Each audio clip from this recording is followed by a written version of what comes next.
nós estamos trazendo um tema da maior importância nessa retomada que nós estamos vivendo de família convivendo 24 horas, novas interações acontecendo com formatos novos. Então, é de fundamental importância que você se organize, chame a galera para ouvir junto, porque, sabe, discuta com os amigos, vai ser bem legal. O nosso tema de hoje chama-se a relação conjugal e a relação familiar. Tem uma correlação acontecendo aí.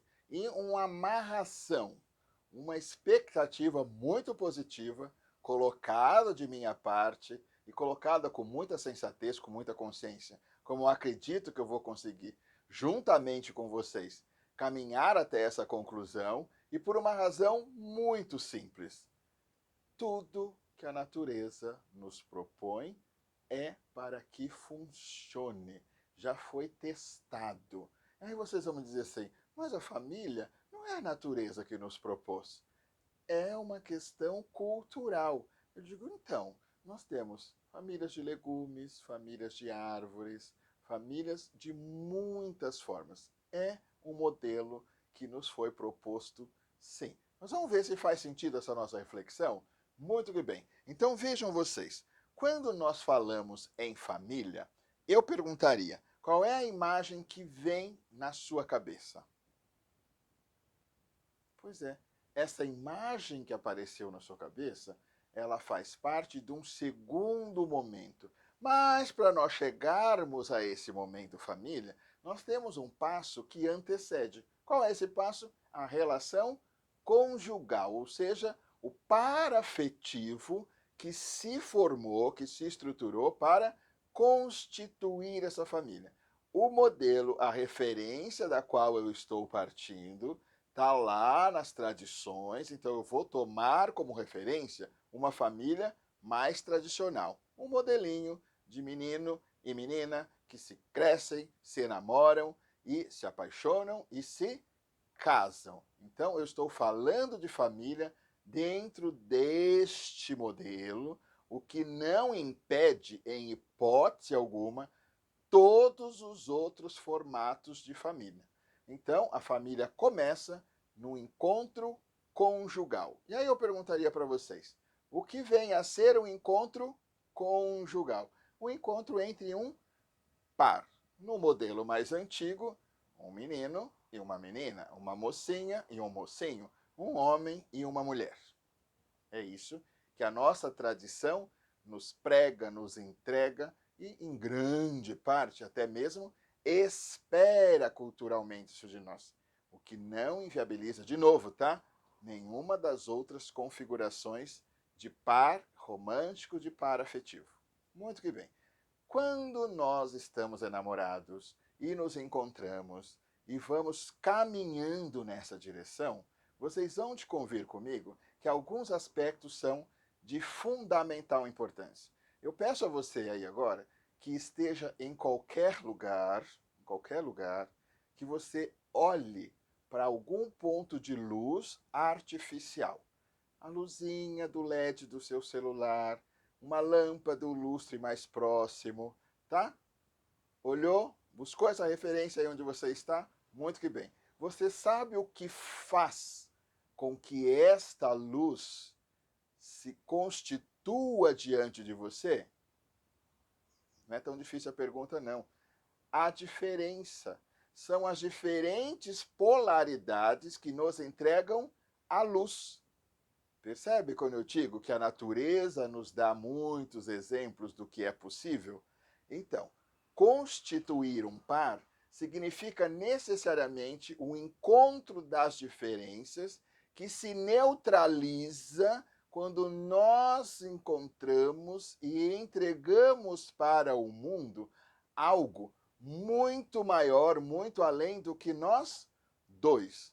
A polaridade negativa, estou falando de física, a polaridade positiva de uma carga elétrica reunidas geram a luz. Por quê? Porque elas se integram, elas se fundem, elas não ficam brigando porque é meu, porque eu. elas se integram. E nesta integração nós temos a luz. O encontro conjugal, o encontro entre um par romântico, deveria se constituir a partir das mesmas bases. Nem ela, nem eu, nem eu, nem ela, mas nós dois unidos entregando algo maior do que nós dois. No encontro de um casal, o que se torna algo maior do que os dois? Agora sim, agora nós estamos falando de um segundo nível dessa relação, que é o nível familiar. Então, se eu perguntar de relação conjugal e você pensar em família, me permita redirecionar, me permita corrigir essa percepção. Casal não é uma família. Um casal é uma célula de onde nasce uma família, tá? Mas uma família, ela se constitui a partir do momento que aparecem outros dois personagens, pai e mãe. E por que esses personagens pai e mãe aparecem? Porque surgem os filhos. Então, quando as crianças chegam para animar um pouquinho a festa, para fazer um pouquinho de bagunça, nesse ambiente que estava um pouco parado, né? Nós já pedimos todas as pizzas do mundo, nós já pedimos todas as comidas japonesas do mundo, e de repente a gente começa a experimentar uma certa inquietação na alma, que é o desejo de transformar esse nosso encontro conjugal numa relação familiar. Um desejo de gerarmos filhos, de termos mais movimento aqui na casa, de nos reproduzirmos. Isto é o segundo nível do relacionamento. Consequentemente, esse desejo sendo de comum acordo entre o par, entre o casal, nós vamos providenciar a vinda dessa criança, ou seja, provocar aí uma gestação. Muito bom. Será? Muito legal. Pode ser muito bom, desde que a gente venha a se preparar devidamente, adequadamente. O que eu estou dizendo, ou para que eu estou chamando a atenção agora? Vejam, quando nós estávamos no primeiro nível, nós não tínhamos que desenvolver a função paterna, nem a função materna. Aqui vai uma observação muito importante e didaticamente falando, um erro que muitos casais cometem. É muito habitual, ao nascer de uma criança, a chegada de um bebê em casa, que, via de regra, por parte dos dois, do par afetivo, se ouvir ou se passar a ouvir coisa do tipo: ai, filho, você é a pessoa mais importante da minha vida. Na minha vida só tem você. Você é tudo para mim. E o outro par também, junto ao filho, sustenta esse mesmo discurso. Eu não estou dizendo que não seja lindo. O que eu estou procurando chamar a atenção é para um problema que nós vamos criar e nem sempre nós percebemos. E qual é esse problema ou qual é esse desafio? Se você começa a ter uma relação muito mais próxima, quase que erotizada com o seu filho, e não com o seu par afetivo, aí nós temos um cenário que começa a se preparar para gerar grandes conflitos. É muito importante que uma criança saiba em que nível que ela está. Então é muito importante que uma criança saiba que papai ou mamãe estão fechados entre si, ou seja, eles constituem uma única linha de valores, de princípio, de autoridade, linha essa que vai conduzir todo o processo de formação dessa criança, para que essa criança não venha a perceber alguma brecha e comece a manipular esse par afetivo, ou seja, comece a manipular a vontade de papai e mamãe, porque se ela tem essa possibilidade, ela vai fazer. Nós temos que lembrar que criança é movida a prazer. A ideia de um dever vai sendo instalada um pouco e só vai ser exercitada bem mais adiante. Nesta fase, nessa primeira fase, a consciência externalizada de uma criança reside em papai, mamãe, escola, vovô, vovó, em todo adulto que tenha uma responsabilidade sobre essa criança. Criança faz o que é gostoso, adulto faz o que é correto. Anotem aí. Criança faz o que é gostoso, Adulto faz o que é correto. Por isso que é de nossa responsabilidade irmos balizando todo o processo de formação dessa criança. Não tem uma outra forma, não tem um outro caminho. Nós aprendemos assim, nós nos desenvolvemos assim. Então, papai e mamãe, a dica: eu sei que você ama seu filho, mas o seu filho precisa saber que primeiro você ama seu marido e primeiro você ama sua esposa.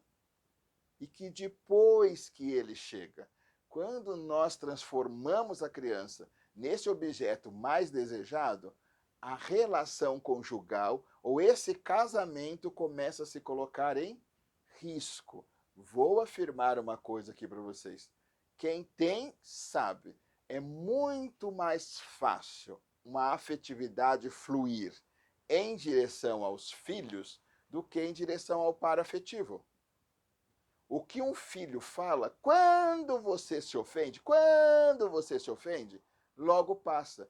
O que o companheiro fala, o que a companheira fala, às vezes caminha com você ao longo da relação inteira.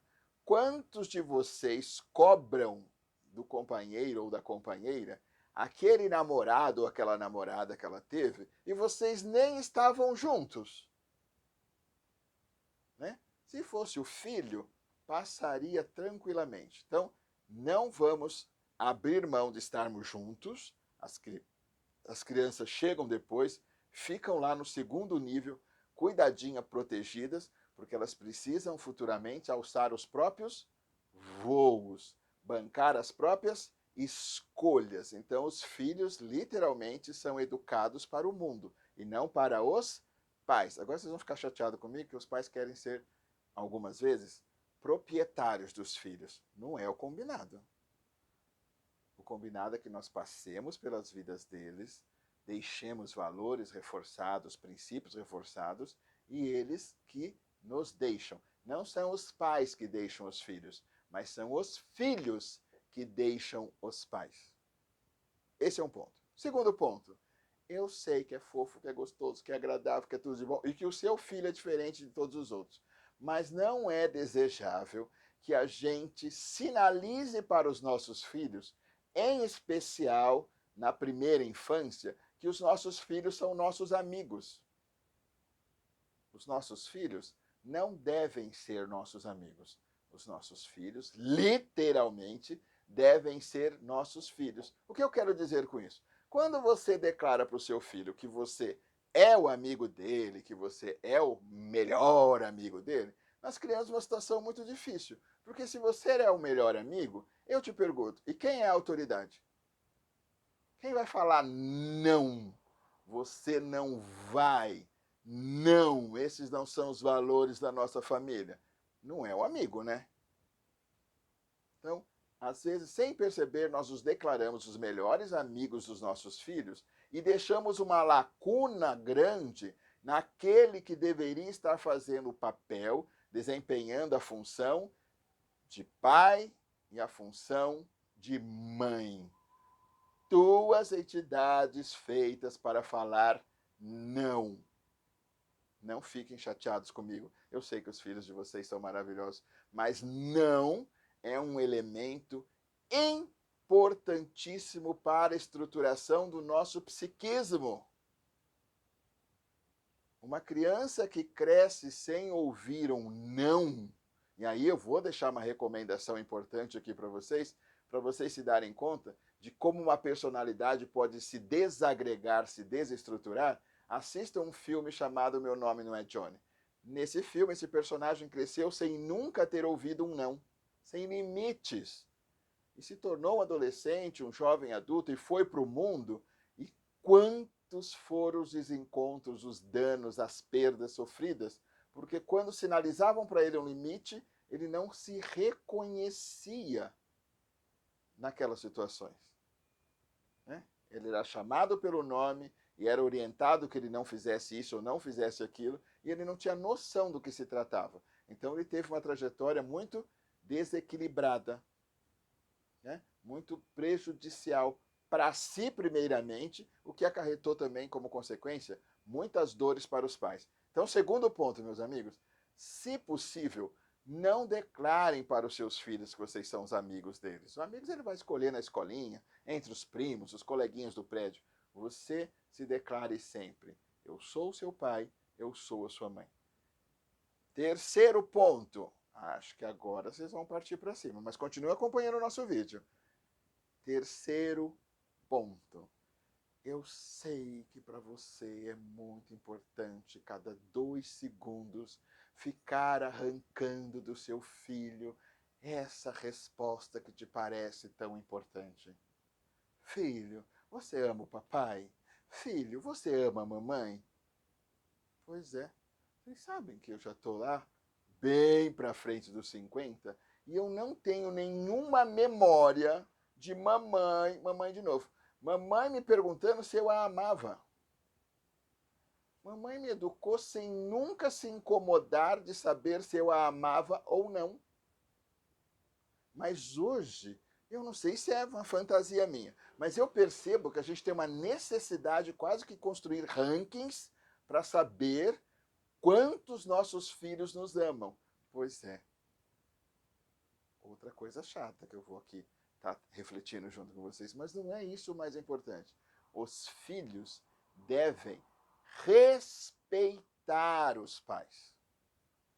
Respeitar os pais. Os pais, ok, que amem os filhos, que deem a vida pelos filhos, que se derramem inteiro sobre os filhos. Mas o filho, ele precisa, por natureza, contestar coisas, regras, normas, para que ele construa a própria personalidade. Se eu ficar seduzindo essa criança com a ideia de que nós nos amamos, que nós nos amamos, que nós nos amamos, ele vai ter muita dificuldade de fazer isso.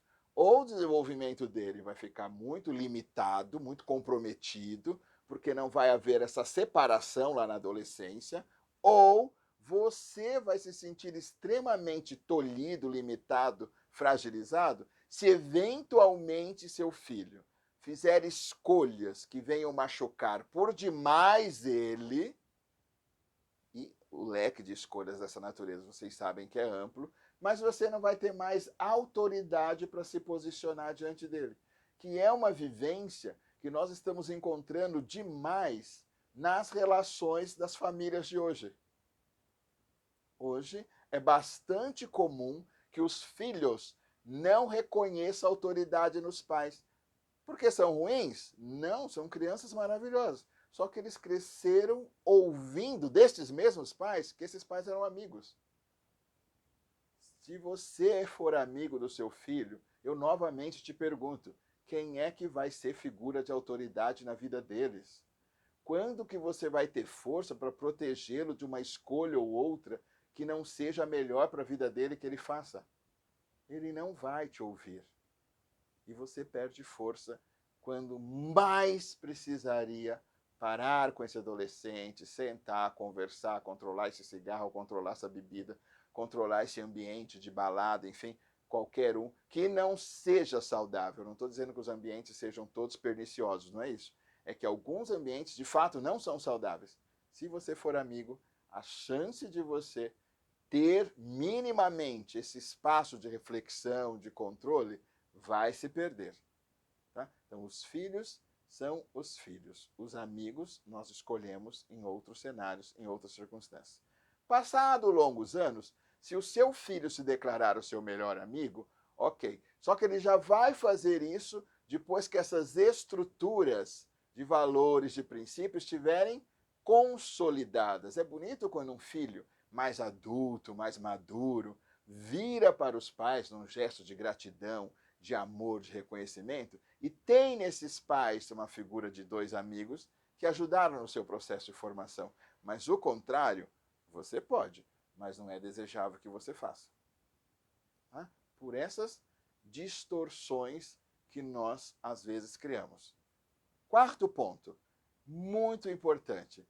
Os seus filhos não são maquininhas, não são objetos que entraram na sua vida para te dar prazer, satisfação e muito menos para dar sentido à tua vida. Muito menos para dar sentido à tua vida, papai, ou à tua vida, mamãe. Parece absurdo o que eu estou falando?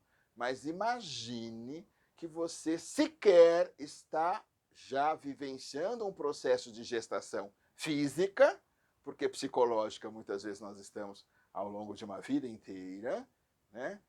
Mas você já está dentro de si, sabendo que você está gestando uma criança linda, perdão, para ser a médica que você não foi, a advogada que você não é, o doutor disso ou o doutor daquilo, ou seja, os seus filhos não devem existir na tua vida para resolver frustrações suas, para que você projete neles sonhos seu, papai, sonhos seu, mamãe, que foram frustrados.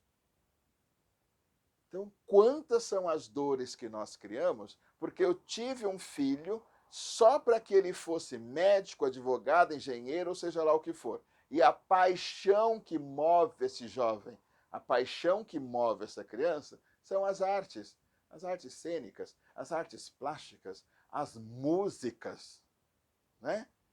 Ele quer ser músico, ele não quer ser médico. Como é que eu faço?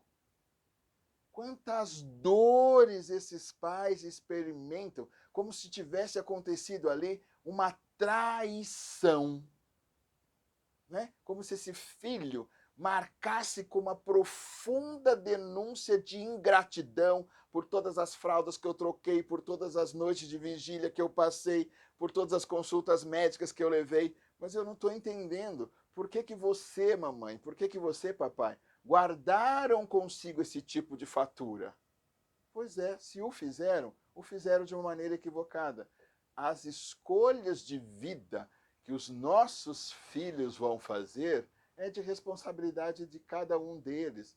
Cabe a nós, como pais e mães, passarmos bases sólidas, estruturas sobre as quais eles possam se apoiar, mas escolher se o filho vai ter essa profissão, exercer aquela carreira ou aquela outra, escolher, decidir a orientação sexual do seu filho. Mas quem na vida um dia disse para você que isso é tarefa, que isso é função ou que isso é responsabilidade de um pai ou de uma mãe?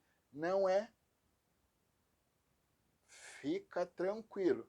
Ele vai seguir a orientação sexual que lhe é própria. Ele vai seguir a orientação profissional com a qual mais se identifica para que ele realmente possa entregar para a sociedade algo em que o coração dele vá junto, para não ser um profissional maquínico que executa sem nenhum compromisso aquilo que faz, ou com o único compromisso de ganhar dinheiro. Era isso que meus pais esperavam de mim. É isso que eu faço.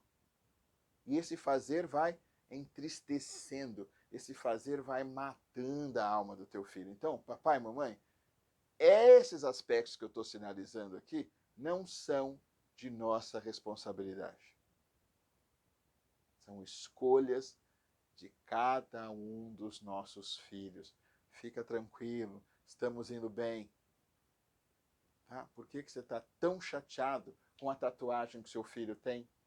Por que você está tão chateado com o namorado ou a namorada que seu filho escolheu? Isso não é responsabilidade sua. Você não deve entrar aí. Entre como alguém que ouve, que escuta, que acolhe. Mas eu digo, não deve entrar decidindo. E isso é muito sério que nós estamos falando aqui. Isso é muito importante que nós estamos falando aqui. Porque quando a gente não tem essa consciência, nós temos uma dor que nos habita, nós temos uma dor que nos corrói, e esse aspecto, ele nasce dessa fantasia de que os filhos são nossas propriedades. De fato, não o são. Os filhos, às suas próprias consciências, pertencem. Os filhos, às suas próprias consciências, pertencem. Os nossos filhos responderão pelas escolhas que fizerem para as suas vidas, e não nós.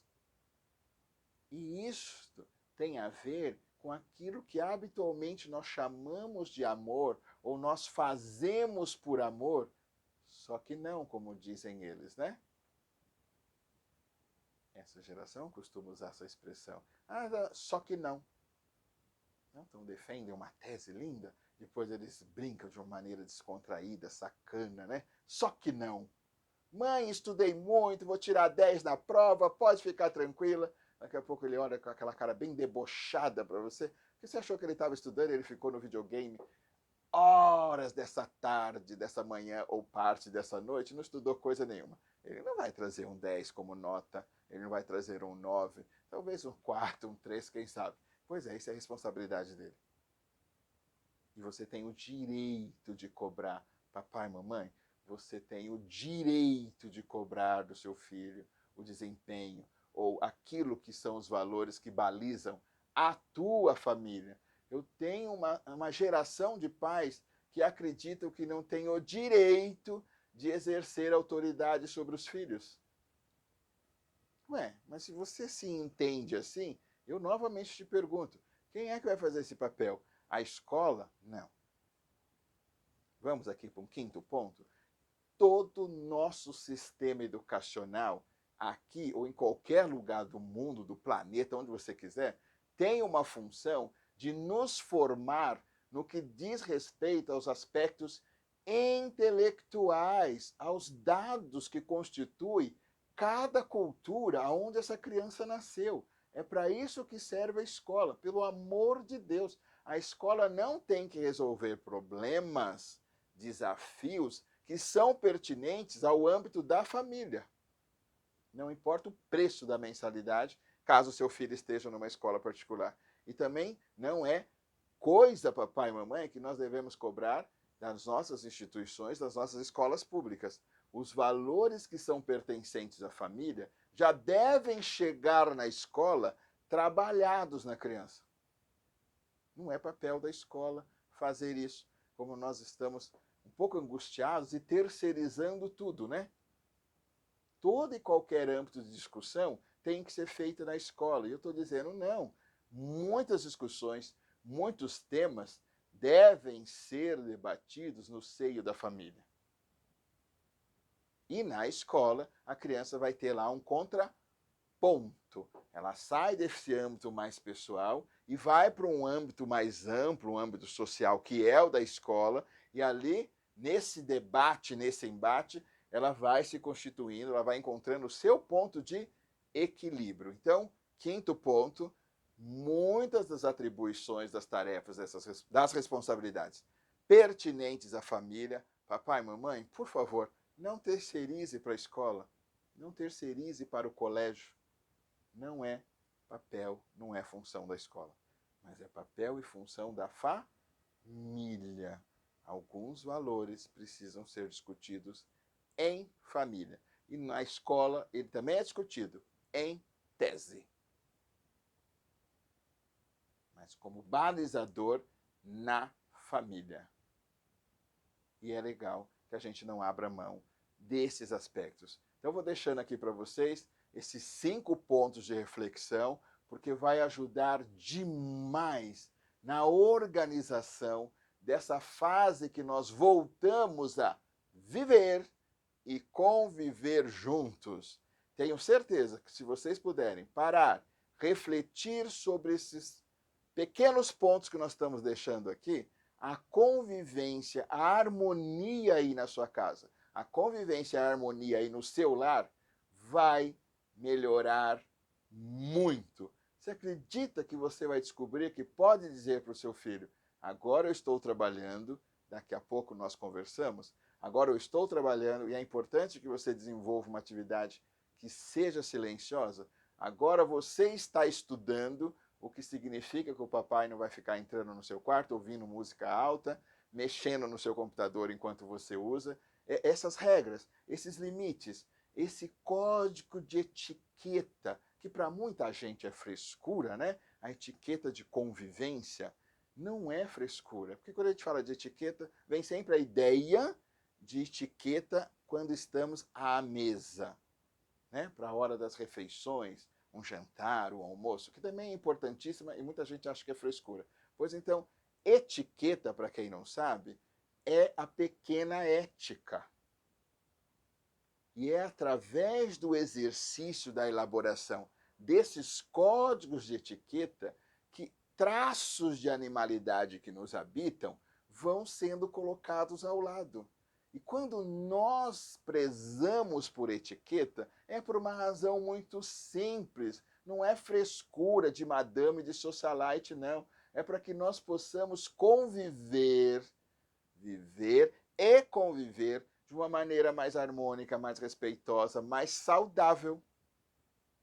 Você imagina? Agora, se cada um faz o que quer, na hora que quer, da forma que quer, essa convivência se torna inviável. Essa convivência se torna destrutiva. E é por falta de atentarmos para esses pequenos detalhes. Volta lá. Etiqueta, pequena ética. Etiqueta é um cuidado consigo que gera como uma consequência natural um cuidado com o outro.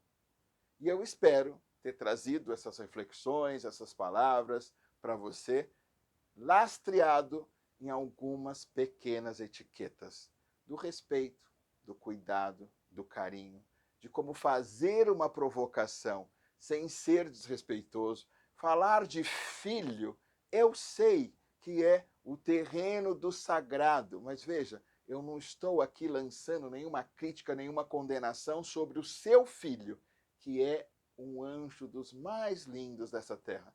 Mas eu estou sim em relação à conduta do seu filho, a sua e também a minha própria, corrigindo se preciso for, redirecionando, orientando, aberto para aprender aquilo que nos convém e aquilo que nos convém. E se eu verdadeiramente assumir esse compromisso e principalmente implementar esses 5 pontos, esses 5 aspectos que eu estou trazendo para vocês, tenho certeza, a mais absoluta certeza, que se você assim agir, você vai poder dizer para a sua própria consciência: eu amei os meus filhos, eu honrei a família que construí, eu posso me despedir dessa vida com a minha consciência tranquila. Deu certo. E para tanta gente que me pergunta o que deve fazer na condição de mãe ou o que deve fazer na condição de pai, vocês estão percebendo que não é algo muito complicado. Mas os nãos que seu filho precisa ouvir, de verdade, que ele ouça de você, que é a pessoa que mais ama seu filho no mundo. Um abraço a todos vocês. A gente se encontra no próximo vídeo. Peço a vocês que continuem nos acompanhando aqui no canal. Doutorildo Diga. Mande o seu tema, mande a sua sugestão, que eu me comprometo de estar elaborando uma próxima fala que ajude a você, a mim e a todos aqueles que nós amamos a nos tornarmos o maior presente para aqueles que nós amamos. Cuidarmos de nós é a maneira mais afetuosa, mais sincera de dizer eu te amo para aquele e para aquela que você muito ama. Um beijo a todos e até uma próxima oportunidade.